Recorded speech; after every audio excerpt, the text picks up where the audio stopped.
Hello and welcome to Terra News. Space colonisation के supporters के लिए अच्छी न्यूज़ यह है कि साइंटिस्ट ने दिखाया है कि आप मून की गंदगी में प्लांट्स उगा सकते हैं। लेकिन बुरी न्यूज़ यह है कि मून की सॉइल में उगाए गए प्लांट्स बहुत अच्छी तरह से डेवलप नहीं होते हैं और जनरली एक्सपीरियंस से स्ट्रेस्ड आउट हो जाते हैं। कम्युनिकेशन बायोलॉजी जर्नल में छपी एक न्यूज़ स्टडी में फ्लोरिडा यूनिवर्सिटी के रिसर्चर्स ने पहली बार नासा के अपोलो मिशन से लूनर सॉइल में प्लांट को लगाया। उनकी ग्रोथ को अर्थ के वोल्केनिक राख में लगे प्लांट से कंपेयर किया। अपोलो सैंपल्स में उगाए गए प्लांट्स का कमजोर परफॉर्मेंस C2 रिसोर्सेज यूटिलाइजेशन के सपोर्टर्स के लिए एक चुनौती प्रेजेंट करता है। अगर आप C2 रिसोर्स यूटिलाइजेशन के बारे में नहीं जानते हैं तो मैं बता दूं कि स्पेस एक्सप्लोरेशन में C2 रिसोर्स यूटिलाइजेशन दूसरे एस्ट्रोनॉमिकल ऑब्जेक्ट्स जैसे कि मून, मार्स, एस्टेरॉइड्स पर मिली या मैन्युफैक्चर्ड मटेरियल को कलेक्ट, प्रोसेस, स्टोर और यूज करने की प्रैक्टिस है जो उन मटेरियल्स को रिप्लेस करती है जिन्हें अर्थ से लिया जाए। रिसर्चर्स ने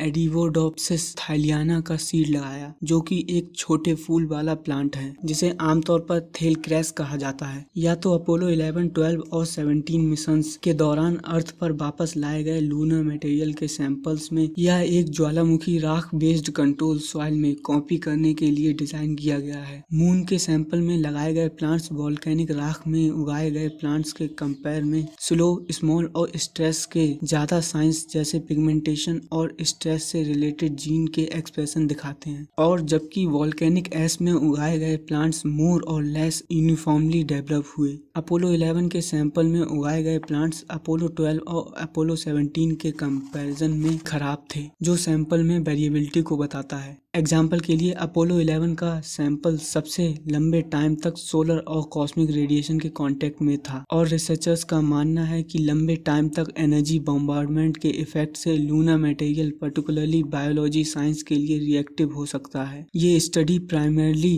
ग्रोथ मीडियम के रूप में लूनर मटेरियल में प्लांट्स ग्रो करने का पहला अटेम्प्ट है, और रिजल्ट 1970s में किए गए एक्सपेरिमेंट से अपोजिट है। रिसेंटली 2019 में चीन के चैंग E4 लूनर लैंडर पर एक एक्सपेरिमेंट में पहली बार चंद्रमा पर जर्मिनेटेड सीड लगाया गया है, लेकिन अर्थ की सॉइल का यूज करके एक सील्ड कंटेनर में ऐसा किया। करंट स्टडी की टेकअवे से हमें पता चलता है कि मून पर क्रॉप्स ग्रो करना उतना इजी नहीं होगा। नासा और यूरोपियन स्पेस एजेंसी जैसी स्पेस एजेंसियां करंटली स्पेस में पाई जाने वाले रिसोर्सेज का यूज करने के लिए कई डिफरेंट टेक्नोलॉजीज पर रिसर्च कर रही हैं, ताकि एस्ट्रोनॉट्स को अर्थ से अपनी जरूरत का हर सामान अपने साथ ना पैक करना पड़े। एग्जाम्पल के लिए यूरोपियन स्पेस एजेंसी के साइंटिस्ट स्टडी कर रहे हैं कि पिघले हुए लूनर मटेरियल से ऑक्सीजन कैसे निकाली जाए, जबकि नासा के परसिवरेंस मार्स रोवर पर एक एक्सपेरिमेंटल डिवाइस मार्स के पतले एटमॉस्फेयर से ऑक्सीजन निकाल रहा है। लूनर मटेरियल को C2 रिसोर्स में एक रूटीन माना जा सकता है, पर इससे पहले फर्दर कैटेगराइजेशन एंड ऑप्टिमाइजेशन की जरूरत होगी।